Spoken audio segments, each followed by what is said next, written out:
Salutare, oameni buni, și bine m-am găsit astăzi la un nou episod. Astăzi vom posta Minecraft sau Roblox, și alege, sau așa eu a zicem Roblox. Astăzi vă învăț cum să faceți server privat pe ăsta, Rivals. Uitați. Intrați aici, join event, nu se pune ăla, o să vă apară servers.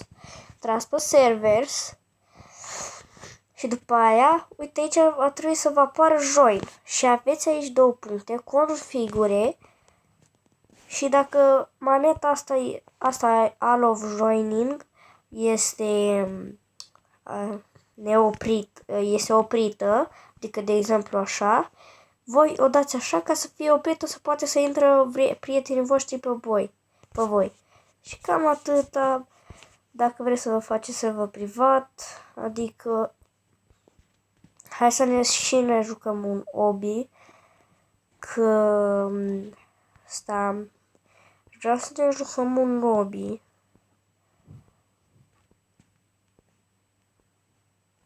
Uite obiul la hard, uite obiul acesta.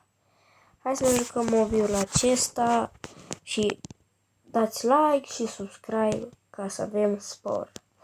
Sau măcar dați și voi un subscribe acolo ca să facem mai mulți abonați, vă rog, mult. Și hai să începem. Cred că începem cu easy și după aia hard. Deci hai să începem.